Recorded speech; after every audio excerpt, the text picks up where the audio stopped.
Le premier livre des Chroniques, chapitre 19. Après cela, Nakasc, roi des fils d'Ammon, mourut, et son fils régna à sa place. David dit, « Je montrerai de la bienveillance à Hanun, fils de Nakasc, car son père en a montré à mon égard. » Et David envoya des messagers pour le consoler au sujet de son père. Lorsque les serviteurs de David arrivèrent dans le pays des fils d'Ammon, auprès de Hanun, pour le consoler, les chefs des fils d'Ammon dirent à Hanun, « Penses-tu que ce soit pour honorer ton père que David t'envoie des consolateurs? N'est-ce pas pour reconnaître la ville et pour la détruire et pour explorer le pays que ces serviteurs sont venus auprès de toi ?» Alors Hanun saisit les serviteurs de David, les fit raser et fit couper leurs habits par le milieu jusqu'au haut des cuisses. Puis il les congédia.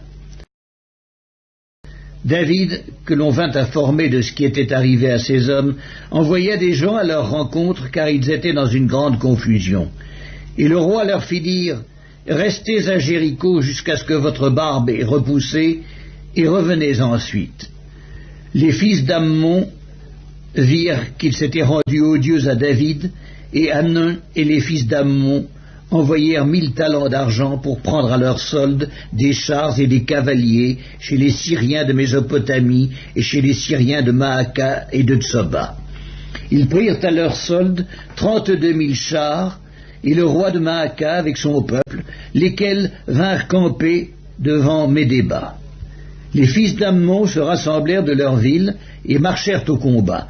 À cette nouvelle, David envoya contre eux Joab et toute l'armée, les hommes vaillants. Les fils d'Ammon sortirent et se rangèrent en bataille à l'entrée de la ville. Les rois qui étaient venus prirent position séparément dans la campagne.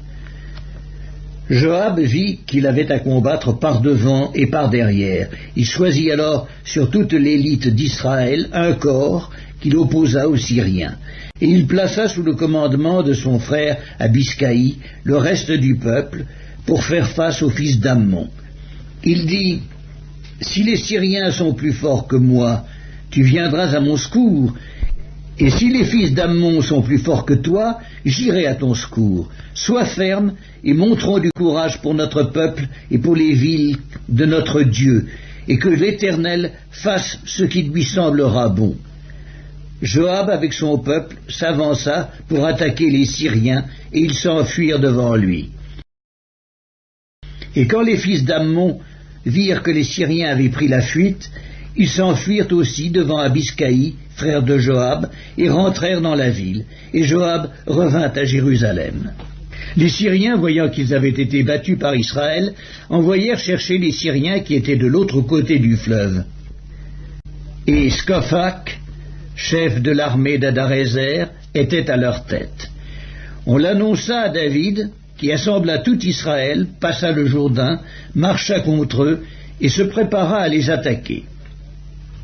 David se rangea en bataille contre les Syriens, mais les Syriens, après s'être battus avec lui, s'enfuirent devant Israël.